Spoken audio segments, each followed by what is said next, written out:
ನಮಸ್ತೆ ಎಲ್ಲರಿಗೂ. ನಿಮಗೆಲ್ಲರಿಗೂ ಗೊತ್ತಿರೋ ವಿಚಾರ, ನನ್ನ ಆತ್ಮೀಯ ಗೆಳತಿ ಶೈಲಜಾ ಅಮರನಾಥ್ ಅವರ ಫೇಸ್ಬುಕ್ ವಾಲಲ್ಲಿ ಅನಿತಾ ಕಾಸರಗೋಡು ಬಗ್ಗೆ FIR ಆದ ಮಾಹಿತಿ ಶೇರ್ ಆಗಿದೆ. ಅದನ್ನು ಬಹುತೇಕ ಸೌಜನ್ಯ ಪರ ಹೋರಾಟಗಾರರು ಸಂಭ್ರಮಿಸ್ತಾ ಇದ್ದಾರೆ. ಆರೋಪಿ ನಂಬರ್ 1 ಅನಿತಾ ಕಾಸರಗೋಡು. ಅನಿತಾ ಕಾಸರಗೋಡು ಅವರಿಗೆ FIR ಹೊಸದಲ್ಲ. ಸೌಜನ್ಯ ಹೋರಾಟಕ್ಕೆ ಬಂದ ಮೇಲೆ 9 FIR ನನ್ನ ಮೇಲೆ ಆಗಿದೆ. ಒಂದು ಮಾನನಷ್ಟ ಮೊಕದ್ದಮೆ ಆಗಿದೆ. ಮಾನನಷ್ಟ ಮೊಕದ್ದಮೆ ಸೇರಿ 9 FIR ಆಗಿದೆ. 10ನೇ FIR ಸೌಜನ್ಯ ಪರ ಹೋರಾಟಗಾರ ದಿನೇಶ್ ಗಾಣಿಗ ಅವರಿಂದ ಫೈಲ್ ಆಗುತ್ತೆ ಕೋಟಾ ಪೊಲೀಸ್ ಸ್ಟೇಷನಲ್ಲಿ. ಈ ವಿಚಾರ ನನಗೆ 2 ದಿವಸ ಮುಂಚೆನೇ ನ್ಯೂಸ್ ಸಿಕ್ಕಿತ್ತು. ತುಂಬ ಖುಷಿಪಟ್ಟಿದ್ದೆ. ಆ ವಿಚಾರಕ್ಕಾದರೂ ನನಗೆ ಕೋಟಾಕ್ಕೆ ಹೋಗ್ಬೋದು, ಬ್ರಹ್ಮಾವರಕ್ಕೆ ಹೋಗ್ಬೋದು, ಹಿಂದೆ ಶಾಸ್ತಾನದಲ್ಲಿ ಇಳಿಬೋದು, ನನ್ನ ಆತ್ಮೀಯ ಗೆಳೆಯರಾದ ಅಥವಾ ತಮ್ಮನೋ ಮಗನೋ ಏನೋ ಆದ ಪ್ರಶಾಂತ್ ಅವರ ಮನೆಗೂ ಹೋಗ್ಬೋದು, ಅವರನ್ನು ಮೀಟ್ ಆಗ್ಬೋದು ಅಂತ ನಾನು ಖುಷಿಪಟ್ಟ ವಿಚಾರ. ನನಗೆ ಹೇಳುವಾಗ, ಅಕ್ಕ ನಿಮ್ಮ ಮೇಲೆ ಒಂದು ಕೇಸ್ ಆಗುತ್ತೆ, ಖಂಡಿತ ಆಗಲಿ, ನನಗೆ ಹಾಗಾದರೂ ನನಗೆ ಉಡುಪಿ ಬ್ರಹ್ಮಾವರಕ್ಕೆ ಹೋಗೋಕ್ಕಾಗತ್ತೆ. ನಾನು ಕೋಟಾ ಪೊಲೀಸ್ ಸ್ಟೇಷನಲ್ಲಿ ಇದರ ಬಗ್ಗೆ ವಿಚಾರಿಸಿದ್ದೀನಿ. ನಾನು ಖಂಡಿತ ತನಿಖೆಗೆ ಸಹಕರಿಸ್ತೀನಿ, ಆದಷ್ಟು ಬೇಗ ಬರ್ತೀನಿ. ನಾನು ಹೇಳಿದಲ್ಲ, ಈ ಮಂತ್ ಎಂಡ್ ನನಗೆ ಉಡುಪಿಗೆ ಬರೋದಕ್ಕಿದೆ. ಲಾಂಗ್ ಲೀವ್ ತೊಗೊಂಡಿದ್ದೀನಿ, ಒಂದು ಫ್ಯಾಮಿಲಿ ಫಂಕ್ಷನ್ ಇದೆ. ಉಡುಪಿಯಲ್ಲೇ ಇರ್ತೀನಿ ನಾನು. ನಮ್ಮ ಮನೆ ಮುದ್ರಂಗಡಿಯಲ್ಲಿದೆ, ಅಲ್ಲೇ ಇರ್ತೀನಿ ನಾನು. ಆ ಮೂಲಕ ನಾನು ಕೋಟಾ ಪೊಲೀಸ್ ಸ್ಟೇಷನ್ದು ತನಿಖೆಗೆ ಅವರು FIR ಕಾಪಿ ನನಗೆ ಕಳಿಸೋ ಮುಂಚೆ ನಾನು ಬಂದು ತನಿಖೆಗೆ ಸಹಕರಿಸ್ತೀನಿ. ಇದು ದಿನೇಶ್ ಗಾಣಿಗರ ವಿಚಾರದಲ್ಲಿ ಮಾತ್ರ ಅಲ್ಲ, ಧರ್ಮಸ್ಥಳದವರು ನನ್ನ ಬಗ್ಗೆ ಕೇಸ್ ಹಾಕೋಗ್ಲು ನಾನು ಹುಡ್ಕೊಂಡು ಸ್ಟೇಷನಿಗೆ ಹೋಗ್ತಿದ್ದೆ. ಕಬ್ಬನ್ ಪಾರ್ಕ್ ಸ್ಟೇಷನಲ್ಲಿ ನನ್ನ ಬಗ್ಗೆ ಒಂದು ಕಂಪ್ಲೇಂಟ್ ಆಗುತ್ತೆ, ನಿಶ್ಚಲ್ ಜೈನ್ ಕೊಟ್ಟಿರೋದು. ಇನ್ನೊಂದು ಆಲ್ರೆಡಿ 2 ಕಂಪ್ಲೇಂಟ್ ಆಗುತ್ತೆ. 3ನೇ ಕಂಪ್ಲೇಂಟ್ ಕೊಡೋಕ್ಕೆ ಸ್ವಸ್ತಿಕ್ ಜೈನ್ ಅನ್ನೋರು ಬರ್ತಾರೆ. ಅವ್ರು ಹೇಳ್ತಾರೆ, ಇಲ್ಲಿ ದಾಖಲು ಮಾಡೋದಿಲ್ಲ, ನಿಮ್ಗೆ ಇದೇ ಕೆಲಸನ ಏನೋ ಹೇಳ್ತಾರೆ ಅವರು. ಇವರು ಇಮಿಡಿಯೇಟ್ ಹೈಗ್ರೌಂಡ್ ಸ್ಟೇಷನಿಗೆ ಹೋಗ್ತಾರೆ.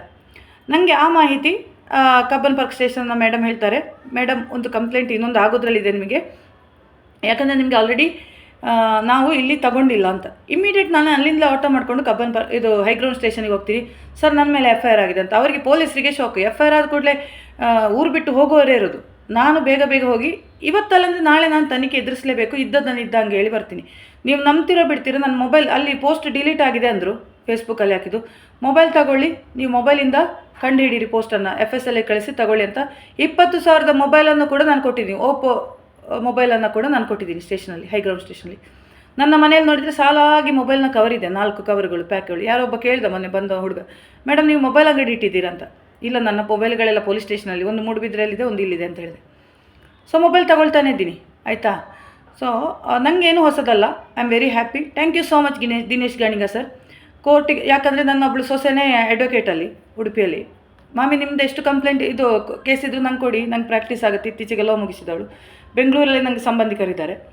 ಇನ್ನೊಂದು ನನ್ನ ಕೇಸುಗಳೆಲ್ಲ ನನ್ನ ಸಂಬಂಧಿಕರಿಗೆ ಕೊಡ್ತೀನಿ, ಅವರಿಗೆ ಮಕ್ಕಳಿಗೆ ಪ್ರಾಕ್ಟೀಸ್ ಮಾಡೋಕ್ಕಾಗುತ್ತೆ. I don't care for that, ಆಯಿತಾ. ಏನು ಬೇಜಾರಿಲ್ಲ. ನಾನು ತುಂಬ ಖುಷಿಪಡೋ ವಿಚಾರ ನನ್ನ ಮೇಲೆ FIR ಆಗಿದ್ದು. ಒಂದೊಂದು FIR ದಾಖಲಾಗೋಗ್ಲೂ ನಾನು ತುಂಬ ಖುಷಿಪಡ್ತೇನೆ. ನನಗೆ ತುಂಬ ಕಲೀಲಿಕ್ಕಾಗುತ್ತೆ. ಹಾಗೆಯೇ ನಾನು ಒಂದು 2, 3, 4 FIR ಹಾಕಿದ್ದೀನಿ ಇಲ್ಲಿ. ಒಂದು ಮಂಗಳೂರಲ್ಲಿ ಆಗಿದೆ ನನ್ನ ಫ್ಯಾಮಿಲಿ ಕಡೆಯಿಂದ, ಒಂದು ಬೆಂಗಳೂರಲ್ಲಾಗಿದೆ, ಒಂದು ನಂದು ಪರ್ಸ್ನಲ್ ಕೇಸ್ ನಡೀತಾ ಇದೆ, ಆಲ್ಮೋಸ್ಟ್ ಆರ್ಡ್ರ್ವರೆಗೆ ಬಂದಿದೆ. ಹೀಗೇ ನನಗೆ ಕೋರ್ಟು, ಕೇಸು, ಪೊಲೀಸು ಏನು ಹೊಸದಲ್ಲ. ಸೌಜನ್ಯ ಹೋರಾಟಕ್ಕೆ ಬಂದ ಮೇಲೆ I am really enjoying it. ನಾನು ಒಂದು LLB ಕಲಿಯುವ ಯಾರೊಬ್ಬರು ಕೇಳಿದರು ಮೊನ್ನೆ, ಇದು ನಿಮ್ಮ ಕೇಸುಗಳೆಲ್ಲ ಮುಗಿಯುವಾಗ ಒಂದು ಕಪ್ಪು ಕೋಟು ಹಾಕ್ತೀರಾ ಅಂತ. LLBದು ಕಪ್ಪು ಕೋಟು ಹಾಕ್ತೀನಿ ಇಲ್ಲೋ ಗೊತ್ತಿಲ್ಲ. ನನ್ನ MBA ಫೈನಲ್ ಅಂತಿಮ ಹಂತದಲ್ಲಿದೆ. MBA ಮುಗಿಸಿದ ಕೂಡಲೇ LLB ಮಾಡ್ಬೋದು, ಅದಕ್ಕೇನಿಲ್ಲ, ಆಯಿತಾ. ನಾನು ದಿನೇಶ್ ಗಾಣಿಗರ ವಿಷಯಕ್ಕೆ ಬರ್ತೀನಿ. ನನಗೆ ಅವತ್ತು ಬೆಳಿಗ್ಗೆ ಯುಗಾದಿ ದಿವಸ ನಾನು ಒಂದು ಹಬ್ಬದ ತಯಾರಿಯಲ್ಲಿರೋ ನನಗೆ ಕಾಲ್ ಬರುತ್ತೆ, ನಿಮ್ಗೊಂದು ಗುಡ್ ನ್ಯೂಸ್ ಇದೆ ಅಂತ. ಯಾರಿಗೂ ಹೇಳಬೇಡಿ, ವಿಷಯ ಇಷ್ಟೇ, ದಿನೇಶ್ ಗಾಣಿಗರ ಮಗಳು ಓಡಿ ಹೋಗಿದ್ದಾಳೆ ಅಂತ. ಹೌದಾ ಅಂದೆ. ಸಡನ್ ನನಗೆ ನೆನಪು ಬಂತು. ಏಪ್ರಿಲ್ 2ಕ್ಕೆ ಇವರು ನನ್ನ ಮೇಲೆ ಒಂದು ಕೇಸ್ ಹಾಕಿದ್ದಾರೆ. ಪ್ರಶಾಂತ್ ಮತ್ತು ದಿನೇಶ್ ಗಾಣಿಗ ಸೇರಿ ಒಂದು ಕೇಸ್ ಹಾಕಿದ್ದಾರೆ. ಪ್ರಶಾಂತ್ ಅವರ ಮಗಳನ್ನು ನಾನು ಕಿಡ್ನ್ಯಾಪ್ ಮಾಡಲಿಕ್ಕೆ ಹೋಗಿದ್ದೀನಿ ಅಂತ. ಬಟ್ ಕೋಟಾ ಪೊಲೀಸ್ನವರು ನನಗೆ ಸಹಕರಿಸಿದ್ರು. ನಾನೆಲ್ಲ ವಿಷಯವನ್ನು ಹೇಳಿದ ಕೂಡಲೇ, ಸರ್ ನನಗೆ ಆ ಮಗುವಿಗೇನು ಸಂಬಂಧನೂ ಇಲ್ಲ, ಕಿಡ್ನ್ಯಾಪ್ ಮಾಡಿಕೂ ಬಂದದಲ್ಲ. ನಾನು ಕೆಲವೊಂದು ವಿಚಾರಗಳು ಅವರು ಹೇಳುವಾಗ ಅವರಿಗೆ ಅರ್ಥ ಆಯಿತು. ಪ್ರಶಾಂತಿಗೂ ದಿನೇಶ್ ಗಾಣಿಗರಿಗೂ ಮಂಗಳಾರತಿ ಮಾಡಿ ಕೋಟಾ ಪೊಲೀಸ್ ಸ್ಟೇಷನಿಂದ ಹೊರಗಟ್ಟಿದ್ದಾರೆ. ಅವನು ಫಸ್ಟ್ ಹೇಗೆ ಹೋಗಿದ್ದಾರೆ ಅಂದರೆ, ಪ್ರಶಾಂತ್ ನನಗೆ ಹೆದ್ರಿ ಓಡೋಗಿದ್ದಾರೆ ಮಗಳನ್ನು ಇಟ್ಕೊಂಡು, ಹೆದ್ರಿ. ನೆಕ್ಸ್ಟ್ ಗಾಣಿಗನನ್ನು ಕರ್ಕೊಂಬಂದಿದ್ದು. ನನ್ನ ಎದುರು 10 ನಿಮಿಷ ನಿಲ್ಲಕ್ಕೂ ಪ್ರಶಾಂತ್ PRS ಪೂಜಾರಿ ಅವರ ಹೆಸರು, ಜಾತಿಗೆ ಅವಮಾನ ಬೇಡ. ಪ್ರಶಾಂತ್ PRSಗೆ ಧೈರ್ಯ ಇಲ್ಲ, ಇವಾಗಲೂ ಇಲ್ಲ. 10 ನಿಮಿಷ ನನ್ನ ಎದುರು ನಿಲ್ಲೋಕ್ಕೆ ಧೈರ್ಯ ಇಲ್ಲ. ಅವ್ನು ಗಂಡಸೇ ಅಲ್ಲ. ಬೇಕಾದರೆ ಕೇಸ್ ಕೊಡಲಿ, ಮಾನನಷ್ಟ ಮೊಕದ್ದಮೆ ಕೇಸ್. ಎಷ್ಟೋ ಸಲ ಹೇಳಿದ್ದೀನಿ ನಾನು ವೀಡಿಯೋದಲ್ಲಿ. ಬಟ್ ಆ ಮಾನನಷ್ಟ ಮೊಕದ್ದಮೆ ಕೇಸ್ ಕೊಡ್ಲಿಕ್ಕೆ ಅಲ್ಲಿ ಸ್ವಲ್ಪ ಕಟ್ಟಬೇಕು, ಅದಕ್ಕೂ ದುಡ್ಡಿಲ್ಲ. ಇನ್ನು ಏನಾದರೂ ನಮ್ಮ ಶೈಲಜಾ ಅಮರನಾಥ್ನವರು ಉದಾರ ಮನಸ್ಸಿನಿಂದ ಪ್ರಶಾಂತ್ ಗಾಣಿಗರಿಗೆ ಪ್ರಶಾಂತ್ ಹೆಲ್ಪ್ ಮಾಡಿದರೆ ಇದೇ ವಿಷಯ. ಇನ್ನು ನಾನು ಸುಳ್ಳು ಸುದ್ದಿ ಹೇಳಿಲ್ಲ. ದಿನೇಶ್ ಗಾಣಿಗನ ಮಗಳು ಹೋಗಿದ್ದು ಹೌದು. ಕೋರ್ಟ್ ನನಗೆ ಅದಕ್ಕೆ FIR ಕಾಪಿ ಇಟ್ಕೊಂಡೇ ನಾನು ಮಾತಾಡ್ತಿದ್ದು. 13/4ಕ್ಕೆ ಮಿಸ್ಸಿಂಗು ಮಂಡೇ. ಸೊ 14/4ವರೆಗೆ ಫ್ರಮ್ ಡೇಟಿಂದ ಟು ಡೇಟು ಕಂಪ್ಲೇಂಟ್ ಇಟ್ಟು ಹೆಂಡತಿ ಕೊಟ್ಟಿರೋದು ಕೊಲಹತ್ಲು ವಿಲೇಜ್ ಉಡುಪಿಯಿಂದ. ಹೆಂಡತಿ ಶಾರದಾ ಅಂತೇಳೋರು ಕೊಟ್ಟಿರೋದು, ಹೌಸ್ ವೈಫ್ ಅವರು. ಅವರ ಪ್ರಾಯ ಇದೆಲ್ಲ ಇದೆ, ಡೀಟೇಲ್ಸ್ ಬೇಡ. ಅವರ ಅಡ್ರೆಸ್ ಕೂಡ ಇದೆ, ಮಗಳ ಹೆಸರು ಕೂಡ ಇದೆ, ಅದು ನಾನು ಹೇಳಲ್ಲ. ಅವಳಿಗೆ 18 ವರ್ಷ ಆಗಿದೆ, ಮಿಸ್ಸಿಂಗು. ಎಲ್ಲ ಡೀಟೇಲ್ಸ್ ನಾನು ಕೋರ್ಟದಿಂದ ತೆಗೆದಿದ್ದೀನಿ. FIR ಕಾಪಿ ತೆಗೆದ ಮೇಲೇ ನಾನು ಮಾತಾಡಿರೋದು, ಸುಮ್ಮನೆ ಅನಿತಾ ಮಾತಾಡಲ್ಲ. ಆದರೆ ಗಾಣಿಗರ ಮೇಲೆ ನನಗೆ ಅನುಕಂಪ ಇತ್ತು, ನಾನು ಸಂಭ್ರಮಿಸಿದವಳಂತೂ ಅಲ್ಲ. ನಾನು ಫಸ್ಟ್ ಮಾಡಿದ ವಿಡಿಯೋದಲ್ಲಿ ತುಂಬ ಮೆಸೇಜ್ ಹೇಳಿದ್ದೀನಿ. ಮಕ್ಕಳು ಆಲೋಚನೆ ಮಾಡಬೇಕು, ಪೇರೆಂಟ್ಸು ಕೂಡ ಮಕ್ಕಳ ಬಗ್ಗೆ ನಿರ್ಲಕ್ಷ್ಯ ವಹಿಸಬಾರ್ದು. ದಿನೇಶ್ ಗಾಣಿಗರ ಕತೆ ತುಂಬ ಇದೆ, ಅದು ನಮಗೆ ಬೇಡ. ಸೊ ನೆಕ್ಸ್ಟ್ ಒಂದು ಹ್ಯೂಮನ್ ರೈಟ್ಸ್ ಆತ್ಮೀಯ ಗೆಳೆಯರಾದ ನಮ್ಮ ಪ್ರಶಾಂತ್ ಮತ್ತು ದಿನೇಶ್ ಹೇಗೆಂದರೆ ಕೃಷ್ಣ ಕುಚೇಲರಿದ್ದಂತೆ. ಪ್ರಶಾಂತ್ನ ಖರ್ಚು ಕಳೆಯುವುದೇ ದಿನೇಶ್ ಗಾಣಿಗನಿಂದ. ಪ್ರಶಾಂತ್ ದಿನೇಶ್ ಗಾಣಿಗನನ್ನು ಬಿಟ್ಟಿರಲಿಕ್ಕಿಲ್ಲ. ಯಾಕಂದರೆ ನನ್ನಲ್ಲಿ ಕಾಂಟ್ಯಾಕ್ಟ್ ಇರೋ 1-2 ತಿಂಗಳು ದಿನೇಶ್ ಗಾಣಿಗರ ಜೊತೆ ಕಾಂಟ್ಯಾಕ್ಟ್ ಇಲ್ಲ. ಯಾಕಂದರೆ ಸೋರ್ಸ್ ಆಫ್ ಇನ್ಕಮ್ ನಂದಿತ್ತು ಖರ್ಚು. ಆಮೇಲೆ ಎಗೇನ್ ನಾನು ಸ್ವಲ್ಪ ಎಗೇನ್ಸ್ಟ್ ನಿಂತಾಗ ಎಗೇನ್ ಹೋಗಿದ್ದು ದಿನೇಶ್ ಗಾಣಿಗರ ಹೆಲ್ಪ್ಗೆ. ಮೊನ್ನೆ ಪೊಲೀಸ್ ಸ್ಟೇಷನ್ಗೆ ಬಂದಿದ್ದು ದಿನೇಶ್ ಗಾಣಿಗರ ಹೆಲ್ಪ್ನಿಂದಲೇ, ಗೊತ್ತಾಯ್ತಾ. ಸೊ ಪ್ರಶಾಂತಿಗೆ ನಾನು ಬೇರೊಬ್ಬರ ಮೂಲಕ ಕಾಲ್ ಮಾಡಿಸಿದೆ. ಅವರು ಹೇಳಿದ್ರು, ಇಲ್ಲ ಮಗಳು ಮನೆಯಲ್ಲಿದ್ದಾಳೆ, ಏನು ತೊಂದರೆ ಇಲ್ಲ, ಮಾರ್ಕ್ಸ್ ಕಡಿಮೆ ಆಗಿದೆ, ಪಕ್ಕದ ಮನೆಗೆ ಫ್ರೆಂಡ್ ಮನೆಗೆ ಹೋಗಿದ್ದು ಅಂತ. ಫ್ರೆಂಡ್ ಮನೆಗೆ ಹೋಗಿ ಸಮಾಧಾನ ಮಾಡಿ ಕರ್ಕೊಂಡು ಬರೋದಪ್ಪ. ಅದಕ್ಕೆ ಕೇಸ್ ಕೊಡಬೇಕಾದ ಅಗತ್ಯ ಏನಿತ್ತು? FIR ಮಾಡಬೇಕಾದ್ದು ಮಿಸ್ಸಿಂಗ್ ಕೇಸ್ ಅದು. ಸೊ ನನಗೆ ಆಮೇಲೆ ನಾನು ಫಾಲೋಅಪ್ ಮಾಡ್ತಾಯಿದ್ದೆ FIR ಬಗ್ಗೆ. ನನಗೆ ಗೊತ್ತು, ನನಗೆ ಪೊಲೀಸ್ ಸ್ಟೇಷನ್, ಕೋರ್ಟು, ನನಗೆ ವಕೀಲರು, ಕೋರ್ಟದಲ್ಲಿ ಎಲ್ಲರೂ ಇದ್ದಾರೆ ಹೆಲ್ಪಿಗೆ. ಸೊ ನಾನು ಅವರಿಂದ ಡೀಟೇಲ್ಸ್ ಕಲೆಕ್ಟ್ ಮಾಡಿದ ಪ್ರಕಾರ ಮಿಸ್ಸಿಂಗ್ ಹೌದು, ಒಬ್ಬರ ಜೊತೆ ಹೋಗಿದ್ದು ಹೌದು, ಮನೆ ಬಿಟ್ಟು ಹೋಗಿದ್ದು ಹೌದು. ಪೊಲೀಸರ ಸಹಾಯದಿಂದ ಬೆಂಗಳೂರಿಂದ ಬೀದರ್ನಿಂದ ಅವರನ್ನು ಹಿಡಿತಾರೆ. ಸೊ ಇದರೆಲ್ಲ ಮಾಹಿತಿಗಳು ಮೋಹನ್ ಬೋಳಂಗಡಿಯವರ ಒಂದು ವಿಡಿಯೋದಲ್ಲಿ ಇದೆ. ನಾನು ಅದನ್ನು ಪುನಃ ಹೇಳೋ ಅಗತ್ಯ ಇಲ್ಲ. ಸೊ ನಾನು ಯಾವುದೇ ಸುಳ್ಳು ಸುದ್ದಿ ಪ್ರಸಾರ ಮಾಡಿಲ್ಲ. ನನ್ನ ಮೇಲೆ ಯಾಕೆ ಕಂಪ್ಲೇಂಟ್ ಆಗಿದೆ ಅಂದರೆ ನನಗೆ ಆ ವಿಡಿಯೋ ಮಾಡಿದ ಮೇಲೆ ಬ್ಯಾಕ್ ಟು ಬ್ಯಾಕ್ ಕಾಲ್ಸ್ ಬರುತ್ತೆ. ನೀವು ಸುಳ್ಳು ಸುದ್ದಿ ಹೇಳ್ತೀರಾ ಅಂತ, ಸೌಜನ್ಯ ಹೋರಾಟಗಾರದ್ದು. ಇಲ್ಲ, ಪ್ರಶಾಂತ್ ಹೇಳಿದ್ದಾರೆ, ಮನೆಯಲ್ಲಿದ್ದಾರೆ ಅಂತ. FIR ಕ್ಲೋಸ್ ಆಗಿರಲಿಲ್ಲ ಅವಾಗ.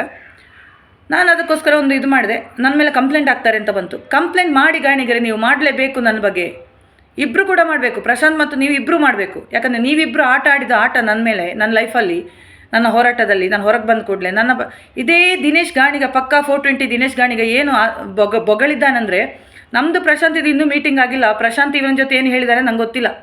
ಸೊ ಅವಳಿಗೆ ದುಡ್ಡು ಬೇಡಂತೆ, ಅವಳಿಗೆ ಬೇರೆ ಏನೋ ಬೇಕಂತೆ, ಅವಳು ಕುಡಿತಾಳೆ, ಅವಳು ಗಾಂಜಾ ಸೇವಿಸ್ತಾಳೆ, ಅವಳು ಮಾನಸಿಕ ಅಸ್ವಸ್ಥೆ, ಅವಳಿಗೆ ಗಂಡ ಬಿಟ್ಟಿದ್ದಾನೆ, ಅವಳು ಮ್ಯಾಟ್ರಿಮೋನಿ ಮಾಡಿ ಮೋಸ ಮಾಡಿದ್ದಾಳೆ. ಇದೆಲ್ಲ ಹಲವಾರು ವಿಡಿಯೋದಲ್ಲಿ ನಾನು ಹೇಳಿ ಆಯಿತು. ಇದೇ ನಾಲಿಗೆ ಇಲ್ಲದ, ಎಲುಬಿಲ್ಲದ ನಾಲಿಗೆಯಿಂದ ಈ ದಿನೇಶ್ ಗಾಣಿಗ ಮಾತಾಡಿದ್ದು. ಆಗ ನನಗೊಂದು ಕುಟುಂಬ ಇತ್ತು, ದಿನೇಶ್ ಗಾಣಿಗರೇ. ನನಗೂ ಅಕ್ಕ ತಂಗಿಯರಿದ್ದರು, ನನಗೂ ಫ್ಯಾಮಿಲಿ ಅಂತ ಇತ್ತು. ಕೆಲವರಾದ್ರ ವಿಡಿಯೋ ಏನಿಲ್ಲದರೂ ನನ್ನ ಅಕ್ಕ ಒಬ್ಬಳು ಎಲ್ಲ ವಿಡಿಯೋ ನೋಡ್ತಾಳೆ. ಸೊ ಅವರಿಗೆಷ್ಟು ಬೇಜಾರಾಗಿರ್ಬೋದು ತನ್ನ ತಂಗಿ ಮೇಲೆ ಹೇಳಿದಕ್ಕೆ, ಮಾಡಿದ ಅಪವಾದಗಳು. ನಾನು ಕುಡಿಯಲ್ಲ ಗಾಣಿಗರೆ, ಕುಡಿದ್ರೆ ಸ್ಟೈಲೇ ಬೇರೆ. ನಾನು ಕುಡಿಯೋದೇ ಇಷ್ಟು ರೈಸ್ ಆಗ್ತೀನಿ, ಕುಡಿದ್ರೆ ನನ್ನ ಬಾಯಲ್ಲಿ ಬರುವ ಮಾತೇ ಬೇರೆ. ನಾನು ಇಲ್ಲಿವರೆಗೆ ಮದ್ಯಪಾನ ಅಂತ ನಾನು ಸೇವನೆ ಮಾಡಿಲ್ಲ, ಮಾಡುವುದೂ ಇಲ್ಲ. ಯಾಕಂದರೆ ನನ್ನ ಧರ್ಮ, ನನ್ನ ಬೆಳೆದ ರೀತಿ ಆಗಿದೆ. ಗಾಂಜಾದ ಬಗ್ಗೆ ನನಗೆ ಡೀಟೇಲ್ಸ್ ಗೊತ್ತಿಲ್ಲ, ವಿಚಾರಿಸ್ತಾ ಇದ್ದೀನಿ, ನೋಡೋಣ. ಮಾನಸಿಕ ಅಸ್ವಸ್ಥೆ, ಅದು ನಾನು ಸತ್ಯ ಹೇಳಿದರೆ ಸೈಕೋ ಅಂತಾರೆ ಅಂತ ನಾನು ನಿಮ್ಮ ಆತ್ಮೀಯ ಗೆಳೆಯನಾದ ಪ್ರಶಾಂತ್ ಅವರ ಚಾನಲಲ್ಲೇ ಇಂಟರ್ವ್ಯೂ ಕೊಟ್ಟಿದ್ದೀನಿ. ನಾನು ಸತ್ಯ ಹೇಳಿದರೆ ನಿಮಗೆ ಆಗಲ್ಲ ಗಾಣಿಗರೆ. ಸೊ ನಿಮ್ಮ ಪ್ರಶಾಂತ್ ಅವರ ಚಾನಲಲ್ಲಿ ನೀವು ಬಂದು ಹೇಳ್ತೀರಾ ನನ್ನ ಮಗಳು ನನ್ನ ಜೊತೆ ಇದ್ದಾಳೆ, ಆವಾಗಲೂ ನಿಮ್ಮ ಮಗಳು ನಿಮ್ಮ ಜೊತೆ ಇಲ್ಲ. ನನಗೆ ಫೇಸ್ ರೀಡಿಂಗ್ ಬರುತ್ತೆ, ಆಯಿತಾ. ಸೊ ನಾನು ವಿಚಾರಿಸ್ತಾನೆ ಇದ್ದೀನಿ. ನಾನು ಸಹ ಕಾನೂನು ಪರ ತಿಳ್ಕೊಂಡವಳೆ, ನಾನು ಸುಳ್ಳು ಸುದ್ದಿ ಹೇಳಲ್ಲ. ಸೊ ದಿನೇಶ್ ಗಾಣಿಗರೊಂದು ಸುಳ್ಳು ಹೇಳ್ತಾರೆ. ದಿನೇಶ್ ಗಾಣಿಗರ ಪರವಾಗಿ ಎಲ್ಲರೂ ಸೌಜನ್ಯ ಪರ ಹೋರಾಟಗಾರರು ನಿಂತುಕೊಳ್ತಾರೆ. ಸುದ್ದಿ ಗುಟ್ಟು ಆಗುತ್ತೆ. ಆದರೆ ನಾನು ನಂಬುವ ದೇವಿ, ನಮ್ಮ ಕೋಟ ಅಮೃತೇಶ್ವರಿ ತಾಯಿ ನನಗೆ ನನ್ನ ಮೇಲೆ ಮಾಡಿದ ಆರೋಪಕ್ಕೆ ಸುಳ್ಳಿನ ಒಂದು ಕಂಪ್ಲೇಂಟ್ ಇತ್ತು. ಇವ್ರದ್ದು SI ತಗೊಂಡಿಲ್ಲ, ಮಕ್ಕಳನ್ನು ಕದಿಲಿಕ್ಕೆ ಬಂದಾಳೆ. ಅದರ ಹೊಡೆತ ದಿನೇಶ್ ಗಾಣಿಗರೆ ಕೊಟ್ಟರು. ನಾನು ಸಂತೋಷದಿಂದ ಹೇಳ್ತಾ ಇಲ್ಲ. ಬಟ್ ದಿನೇಶ್ ಗಾಣಿಗರೆ, ಒಂದು 2 ದಿವಸ ಆದರೂ ನೀವು ಆ ಹೆಣ್ಣು ಮಗು ಕಾಣೆ ಆದಾಗ ವಿಲ ಒದ್ದಾಡಿದ್ರಿ ಅಲ್ವಾ. ಅದೇ ಒಂದು ತಂದೆ ತಾಯಿಗೆ ಹುಟ್ಟಿದವಳು ನಾನು. ಅಪ್ಪ ಅಮ್ಮ ಮುದ್ದಿನಿಂದ ಸಾಕಿದ ಮಗಳು ನಾನು. ಯಾಕಂದರೆ 5 ಮಕ್ಕಳಲ್ಲಿ ಅತೀ ಮುದ್ದು ಮಾಡಿದ್ದು ನನ್ನನ್ನು, ಆಯಿತಾ. ಸೊ ನನ್ನ ತಂದೆ ತಾಯಿಯರು ನನ್ನ ಜೊತೆ ಇಲ್ಲ ಇವಾಗ. ಬಟ್ ಎಲ್ಲೋ ನಿಂತ್ಕೊಂಡು ಅವರ ಆತ್ಮನು ವಿಲ ಒದ್ದಾಡ್ತಿರ್ಬೋದಲ್ಲ ದಿನೇಶ್ ಗಾಣಿಗರೆ, ಮೇಲಿಂದ ನೋಡ್ತಾ ಇರ್ಬೋದಲ್ಲ. ಯಾವನೋ ಒಬ್ಬ ಬಾಯಿಗೆ ಬಂದಾಗೆ ನನ್ನ ಮಗಳ ಬಗ್ಗೆ ಬಾಯಿ ಬೈತಾ ಇದ್ದಾನೆ. ನನ್ನ ಅಕ್ಕ ತಂಗಿಯರಿ, ನನ್ನ ಕುಟುಂಬದವರಿಗೆ, ನನ್ನ ಗಂಡನಿಗೆ ಎಲ್ಲರಿಗೂ ಗೊತ್ತು ಅನಿತಾ ಹೇಗೆ ಅಂತ. ಅನಿತಾ ಯಾವತ್ತೂ ಹಾದಿ ತಪ್ಪಿ ಹೋಗಲ್ಲ, ದಾರಿ ತಪ್ಪಿ ಹೋಗೋ ಮಗಳಲ್ಲ. ಯಾಕಂದರೆ ಹಾಗೆ ಬೆಳೆಸಿದ್ದಾರೆ ನನ್ನನ್ನು. ಅಷ್ಟೇ ಒಂದು ನಂಬಿಕೆ ನಾನು ಎಲ್ಲಿದ್ರೂ ನಮ್ಮಿಬ್ಬರ ನಡುವೆ ಇದೆ, ನಂದು ಮತ್ತು ನನ್ನ ಗಂಡನ ನಡುವೆ ಅಂಥ ಒಂದು ನಂಬಿಕೆ ಇದೆ. ಎಷ್ಟು ನಾವು ದೂರ ಇದ್ರೂ ನನಗೂ ಅವರ ವಿಚಾರದಲ್ಲಿ ಯಾವುದೇ ಡೌಟ್ ಇಲ್ಲ. ಅವರು ನನ್ನ ಜೊತೆ ಯಾರಲ್ಲೂ ಮಾತಾಡಿದ್ರು ಡೌಟ್ ಇಲ್ಲ, ಇನ್ಕ್ಲೂಡಿಂಗ್ ಪ್ರಶಾಂತ್ ವಿಚಾರನೂ ನಾನು ಅವರಿಗೆ ಹೇಳಿದ್ದೀನಿ. ಈ ಥರ ದುಡ್ಡು ಕೊಟ್ಟು ಮೋಸ ಮಾಡಿದ, ಹೆಸರು ಹಾಳು ಮಾಡಿದ, ದೇವರಿಗೆ ಬಿಟ್ಬಿಡು, ಅಷ್ಟೇ ಒಂದು ಮಾತು ಅವ್ರು ಅಂದಿದ್ದು. ಆಯಿತಾ? ದಿನೇಶ್ ಗಾಣಿಗರೇ, ಕರ್ಮ ರಿಟರ್ನ್ಸ್. ನಾನು ಯಾವತ್ತೂ ಹೇಳೋದು ಕರ್ಮ ರಿಟರ್ನ್ಸ್. ಮತ್ತೆ ಮತ್ತೆ ವೀಡಿಯೋ ಮಾಡಿ ಹಾಕ್ತೀನಿ. ಒಂದು ಕ್ಷಣಕ್ಕೆ ನೀವು ಮಾತ್ರ ಅಲ್ಲ, ನಿಮ್ಮ ಹೆಂಡತಿ ಕೂಡ ಪ್ರಸನ್ನಕ್ಕನಿಗೆ ಕಾಲ್ ಮಾಡಿ ಅನಿತಾ ಡಿಸ್ಟರ್ಬ್ ಮಾಡ್ತಾ ಇದ್ದಾಳೆ. ಯಾಕೆ ನಾನು ಡಿಸ್ಟರ್ಬ್ ಮಾಡಿದೆ ಗಾಣಿಗರೇ? ನನ್ನ ಮತ್ತು ಪ್ರಶಾಂತ್ ವಿಚಾರಕ್ಕೆ ನೀವು ಯಾಕೆ ಬಂದ್ರಿ? ಇಲ್ಲ ಸಲ್ಲದ ಅಪವಾದ ಯಾಕೆ ಹೇಳಿದ್ರಿ?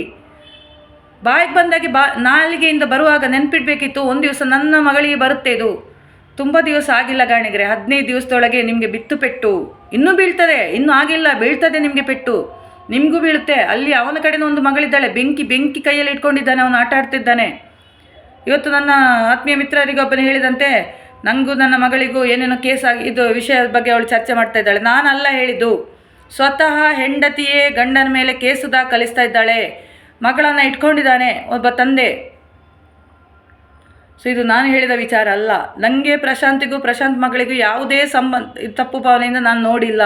ಒಂದೇ ತಂದೆ ಮಗಳ ಮೇಲೆ ಮಾಡುವ ಪ್ರೀತಿ, ಆ ಮಗು ತಂದೆ ಮೇಲೆ ಇರುವ ವಿಶ್ವಾಸ, ಇಷ್ಟೇ ನಾನು ಪ್ರಶಾಂತ್ ಮತ್ತು ಪ್ರಶಾಂತ್ ಅವರ ಮಗಳ ನಡುವೆ ನಾನು ನೋಡಿದ್ದು. ಯಾಕಂದರೆ ನಾನು ಪ್ರಶಾಂತ ಹೆಂಡತಿ ತಪ್ಪ ನಂಗೆ ಗೊತ್ತಿಲ್ಲ. ಬಟ್ ನಾನು ಪ್ರಶಾಂತಿಗೆ ಈ ಮೂಲಕ ಹೇಳ್ತೀನಿ, ನೀವೊಬ್ಬರಲ್ಲಿ ಹೇಳಿದ್ರಂತೆ ನನ್ನ ಅಪ್ಪ ಮಗಳ ಸಂಬಂಧವನ್ನು ಅವಳು ಇದು ಮಾಡಿದ್ಲು. ಖಂಡಿತ ಇಲ್ಲ ಪ್ರಶಾಂತ್, ನಾನು ನಿಮ್ಮನ್ನು ತುಂಬ ಒಟ್ಟಿಗೆ ನೋಡಿದ್ದೀನಿ, ನಾನು ತುಂಬ ಖುಷಿಪಟ್ಟಿದ್ದೀನಿ ನಿಮ್ಮಿಬ್ಬರ ಇದು ನೋಡಿ. ಯಾಕಂದರೆ ತಾಯಿ ಇಲ್ಲದೆ ಮಗಳು ತಂದೆ ಜೊತೆ ಎಷ್ಟು ಹೊಂದಿಕೊಂಡಿದ್ದಾಳೆ, ಡಿಪೆಂಡ್ ಆಗಿದ್ದಾಳೆ. ನಾನು ಮನೆಗೆ ಬರ್ತೀಯ ಕೇಳುವಾಗ ಅಪ್ಪ ಬಂದರೆ ಬರ್ತೀನಿ, ಅಪ್ಪ ಇಲ್ಲದೆ ಆ ಮಗು ಎಲ್ಲಿಗೂ ಹೋಗಲ್ಲ. ಎಲ್ಲಿ ಹೋಗೋಗಲೂ ಮಗುವನ್ನು ಕರ್ಕೊಂಡೇ ಹೋಗ್ತಾನೆ ಅಪ್ಪ. ಹೋರಾಟಕ್ಕೆ ಹೋಗುವಾಗಲೂ, ಕೋರ್ಟಿಗೆ ಹೋಗುವಾಗಲೂ, ಪೊಲೀಸ್ ಸ್ಟೇಷನಿಗೆ ಹೋಗುವಾಗಲೂ. ಸೊ ನಾನು ಅದನ್ನು ಸಂಶಯ ಪಡುವವಳೆ ಅಲ್ಲ, ಪಟ್ಟವಳು ಅಲ್ಲ.